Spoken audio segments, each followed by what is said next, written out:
Hey, Memphis Mafia Kid here, and I've got my great buddy, hadn't seen in a while, Mr. Sam Thompson.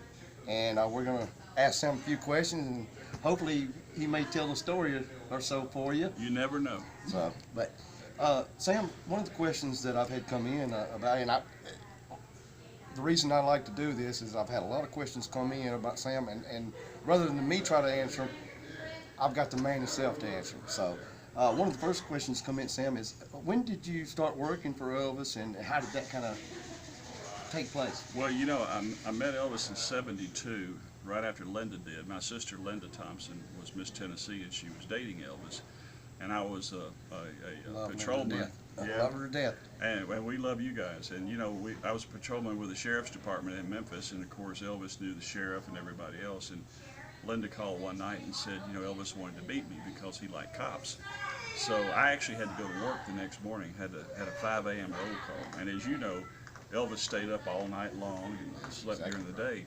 So I went over there around midnight with my wife, and I was in a full uniform with a weapon and everything, and was sitting downstairs. And back then, that yellow TV room downstairs with a bank of TVs it wasn't all decorated like it is now. It was pretty much just a basement. Right. And I was sitting there with Linda and my wife, and the hair on the back of my neck stood up, and I turned around.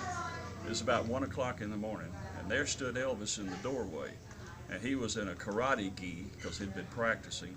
He had a Greek fisherman cap on, and he had sunglasses on with a little cigar in his mouth. Now, we're in a basement at 1 o'clock in the morning with no windows, and the man's got sunglasses on. And I thought that's the coolest damn thing I ever saw in my life, you know. So he walks all the way across the room, sticks his hand out and says, "Hi, I'm Elvis Presley." You know, like I don't know that I'm in his house to meet him. And that just, you know, he just disarms you that way. And that's how I met him. And then I went to the Stax sessions after that. We stayed up all night and sang gospel songs and all of that, and then I went to work the next day. And then I went down to Stax in December of that year when they were doing the Promised Land album. And that's a funny story because I walked in, and Elvis said, "You need to come by," and I said, "Okay," but I was in a squad car, full uniform. So I pulled a squad car up there in front of Stax, and I walk in, I open the door. Now they've been all night, and this is in the morning, early in the morning. And so you got all these hippy-dippy musicians doing whatever they do, and the first thing they see is behind me all the sunlight, and they see this cop walking in, full uniform. And I've talked to Norbert Putnam and some of those guys, and of course this is not really what happened, but it was pretty close to hearing the toilets flush, you know. I think I shook everybody up. Yes. But you know, it just went from there, and we were just friends.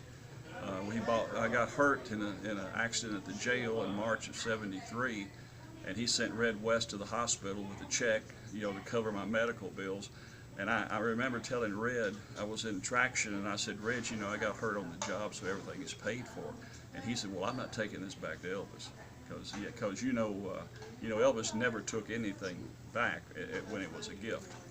And so it just went on from there. And then he ended up buying me a house in June of that year, right next to Graceland.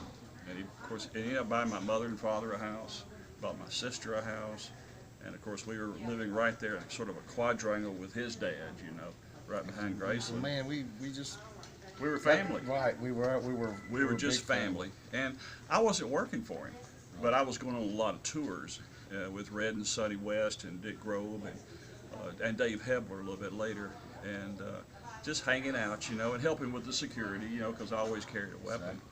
And then in '76, after Red and Sonny left and Dave left, then I went to work full-time with Elvis. So I was on the payroll really and truly only a year and a half or so, but I had over a 5-year relationship with him.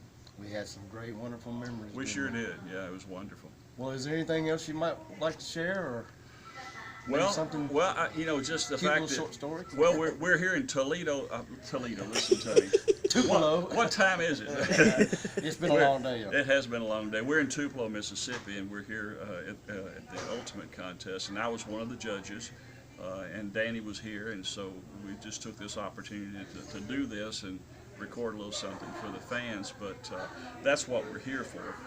And we permitting, next time we can get together, I want to have Sam back and get y'all some more videos and y'all go ahead and send me some more questions in and I'll line them up.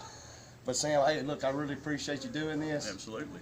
Love you. Tell Linda I said hello. I'll do that. You And- tell your mom and dad we love them and tell them hello. We love y'all too. And you got to help me out here. All right. What do we always say? We say we We always always live live Elvis. Elvis.